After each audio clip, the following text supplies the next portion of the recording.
돈 못 버는 사람들은 QLD TQQQ를 몰라서 가난한 게 아닙니다.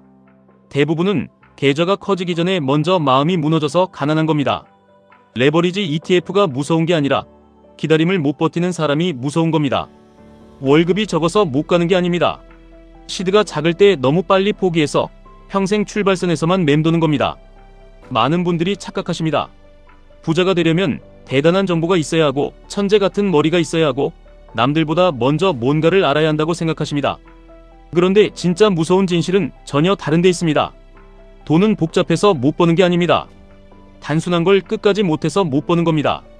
수입보다 적게 쓰고 남는 돈을 모으고 그 돈을 시간이 편히 되는 자산에 태우고 흔들리지 않고 버티는 것.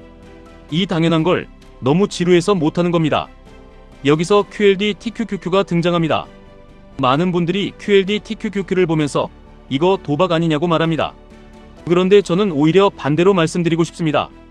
QLD TQQQ가 위험한 게 아니라 기준 없이 사고 시스템 없이 들고 하락을 견딜 준비도 안 된 상태로 들어가는 사람이 위험한 겁니다. 똑같은 칼도 요리사가 잡으면 식탁을 만들고 초보가 휘두르면 손을 베입니다. 레버리지 ETF도 똑같습니다. QLD TQQQ는 가난한 사람을 부자로 만들어주는 마법이 아니라 원칙 있는 사람의 시간을 압축해주는 도구입니다. 왜 많은 사람들이 평생 돈을 못 모으는지 아십니까? 시작이 너무 느리기 때문입니다. 한 달에 40만원 아껴서 1년에 480만원 모읍니다.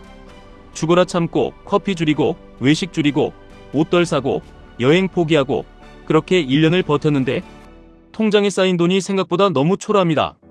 겨우 이거냐는 생각이 듭니다. 남들은 차 바꾸고 집 넓히고 비싼 음식 먹고 해외 가고 SNS에는 다 잘 사는 것처럼 보이는데 나는 왜 이렇게 숨막히게 참고만 살아야 하냐는 생각이 올라옵니다. 바로 여기서 대부분 탈락합니다. 그런데 부의 곡선은 원래 초반이 가장 잔인합니다. 처음에는 아무 일도 안 일어나는 것처럼 느껴집니다. 하지만 실제로는 아무 일도 안 일어나는 게 아니라 가장 중요한 시간이 지나가고 있는 겁니다. 눈에 안 보일 뿐입니다. 씨앗이 땅 밑에서 썩는 것처럼 보이지만 사실은 뿌리를 내리고 있는 시간입니다. 이걸 버틴 사람만 어느 날 곡선이 갑자기 가팔라지는 구간을 만납니다. 그래서 첫 1만 5천 달러가 중요하다는 이야기가 나오는 겁니다. 이 숫자가 무슨 마법의 숫자라서가 아닙니다. 그 정도가 되면 심리가 바뀌고 선택권이 생기고 돈이 미세하게나마 일을 하기 시작합니다. 그 전까지는 내가 돈을 위해 일합니다. 그런데 그 이후부터는 아주 작더라도 돈이 나를 위해 일하기 시작합니다. 이 차이가 엄청 큽니다. 통장에 아무것도 없을 때는 자동차 수리 한 번 해도 무너집니다. 갑작스러운 병원비, 아이 교육비, 집안 행사, 예기치 못한 지출 하나에도 계획이 산산조각 납니다. 하지만 일정 수준의 시드가 생기면 인생의 리듬이 달라집니다. 더 이상 매달 생존 모드로만 살지 않게 됩니다. 이 지점에서 QLD TQQQ를 어떻게 봐야 하느냐가 중요합니다. 시드가 없는 상태에서 QLD TQQQ를 한방 역전수단으로 보면 거의 반드시 무너집니다. 왜냐하면 마음이 조급하기 때문입니다. 빨리 벌어야 하고 빨리 회복해야 하고 빨리 남들 따라잡아야 하니까 하락을 기다릴 수 없고 기준도 없이 추격 매수하고 조금만 흔들려도 밤잠을 설치고 버티지 못하고 던집니다. 그리고 손절한 자리를 며칠 뒤 다시 쳐다보며 무너집니다. 그건 상품의 문제가 아니라 출발선의 심리와 구조의 문제입니다. 반대로 첫 시드를 만들고 생활방어선을 만들고 내가 이 돈을 언제까지 묻어둘 수 있는지 알고 하락장에서 추가 자금이 들어올 구조까지 만들어 놓은 사람이 QLD TQQQ를 보면 완전히 다른 세상이 열립니다. 이 사람은 하락이 오면 공포보다 계획이 먼저 떠오릅니다. 조정이 오면 망했다가 아니라 드디어 할인 구간이 왔구나를 생각합니다. 급락이 오면 끝났다를 외치는 대신 본주 기준 21선이 어디인지, 나스닥 흐름이 어떤지, 분할 매수를 몇 번에 나눌지, 현금이 얼마나 남아있는지부터 계산합니다. 같은 차트를 보고도 누군가는 절망하고 누군가는 기회를 봅니다. 결국 계좌를 가르는 건 정보보다 태도고 태도보다 시스템입니다. 레이 달리오가 말한 핵심도 결국 이것입니다. 사람을 가난하게 만드는 건 시장이 아니라 조급함입니다. 머리가 나빠서가 아니라 버티는 힘이 없어서입니다. 그래서 초반에는 수익률보다 정체성이 더 중요합니다. 나는 원래 돈 못 모으는 사람이라는 자기인식을 깨야 합니다. 나는 월급 받으면 다 써버리는 사람이라는 정체성을, 나는 먼저 떼어놓고 남은 돈으로 사는 사람이라는 정체성으로 바꿔야 합니다. 나는 하락이 오면 공포에 질리는 사람이라는 상태를, 나는 하락이 오면 기준대로 움직이는 사람이라는 상태로 바꿔야 합니다. 이 정체성 전환이 일어나면 투자 실력도 같이 바뀝니다.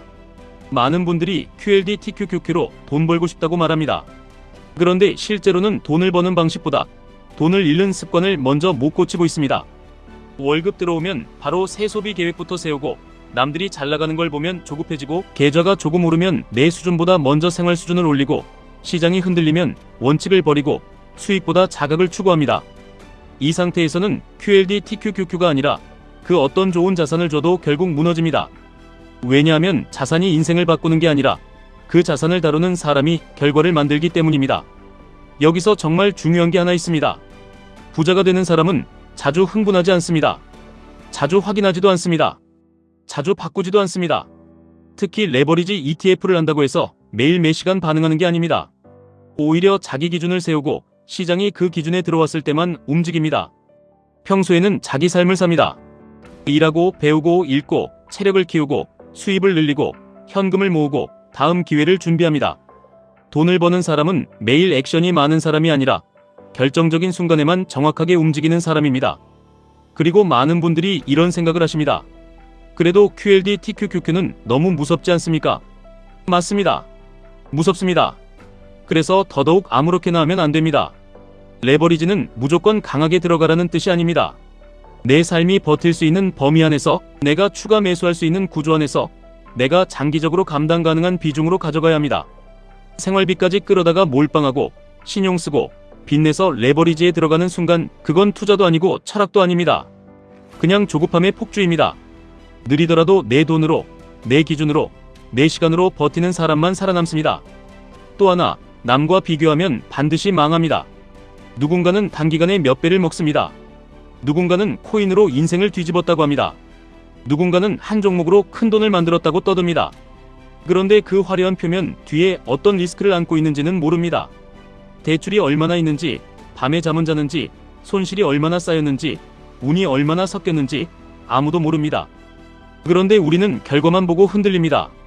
그리고 내 페이스를 잃습니다. 여기서 망합니다. QLD TQQQ도 마찬가지입니다. 남의 수익률을 따라가면 끝입니다. 내 월급, 내 현금 흐름, 내 가족 구조, 내 멘탈, 내 시간표에 맞는 방식이 있어야 합니다. 그래야 오래갑니다. 결국 QLD TQQQ로 부자가 되는 사람은 화려한 사람이 아닙니다. 지루한 사람입니다. 반복하는 사람입니다. 월급날마다 자동으로 돈을 떼어두는 사람입니다. 시장이 흔들릴 때마다 같은 원칙을 다시 꺼내는 사람입니다. 수익이 나도 흥분하지 않고 손실이 나도 자기 계획을 버리지 않는 사람입니다. 급락장에서 오히려 공부하고 본주 흐름을 확인하고 분할 매수 가격을 적어놓고 현금 비중을 관리하는 사람입니다. 한마디로 버티기 위해 준비한 사람입니다. 그러니까 지금 계좌가 작다고, 아직 시드가 작다고, 너무 늦었다고 생각하지 마십시오. 진짜 늦은 건 돈이 없는 상태가 아니라 지금도 소비가 습관이고 비교가 습관이고 변명이 습관인 상태입니다. 시드가 작아도 괜찮습니다. 중요한 건 지금 이 순간부터 부의 초반 평지를 건너갈 시스템을 만들기 시작하는 겁니다. 월급이 들어오면 먼저 저축하고 생활비를 제한하고 의미 없는 과소비를 끊고 수입을 늘릴 공부를 하고 투자 원칙을 문장으로 적고 시장이 흔들려도 그 문장을 다시 읽는 것. 그렇게 해서 첫 시드를 만들고 그 시드 위에 QLD, TQQQ 같은 강한 도구를 올리면 그때부터 시간은 무기가 됩니다. 아마 이런 생각도 드실 겁니다. 그러면 지금 당장 QLD, TQQQ를 사야 합니까? 제 대답은 단순합니다. 무작정이 아니라 구조를 먼저 만드셔야 합니다. 생활비 비상금 없이 매달 적자 구조인데 감정만 뜨거워서 들어가면 오래 못 갑니다.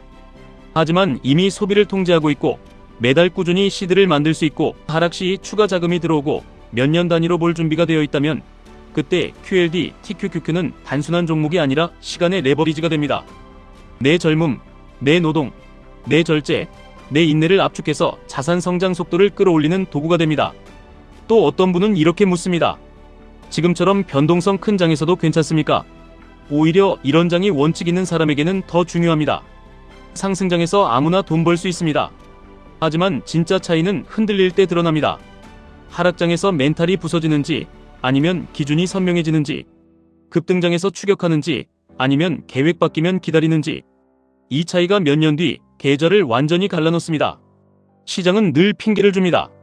금리, 경기 침체, 육아, 전쟁, 관세, 정치, 부채 위기. 하지만 결국 끝까지 남는 사람은 뉴스에 반응하는 사람이 아니라 원칙에 반응하는 사람입니다. 그리고 꼭 기억하십시오. QLD TQQQ의 본질은 빨리 부자 되는 버튼이 아닙니다. 평범한 사람이 비범한 인내를 보여줬을 때 그 보상을 크게 만들어주는 구조입니다. 그래서 이걸 하려면 먼저 마음부터 바꿔야 합니다. 나는 조급하게 부자가 되려는 사람이 아니라 크게 흔들려도 끝까지 남아있는 사람이 되겠다고. 나는 남들보다 빨리 부자 되기보다 남들보다 오래 살아남겠다고. 나는 매번 시장을 마치려는 사람이 아니라 긴 시간 동안 시장 성장에 올라타는 사람이 되겠다고. 이 결심이 없으면 QLD TQQQ는 독이 됩니다. 하지만 이 결심이 있으면 QLD TQQQ는 정말 강력한 무기가 됩니다.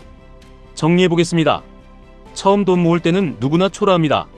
느립니다. 답답합니다. 내가 잘하고 있는지 의심스럽습니다. 그런데 바로 그 평지 구간을 견디는 사람이 나중에 가파른 상승 구간에 올라탑니다.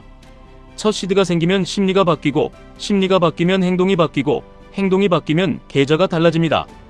그리고 그 계좌 위에 QLD TQQQ를 올리면 그때부터는 내가 번 돈만이 아니라 시간이 벌어다주는 돈이 붙기 시작합니다.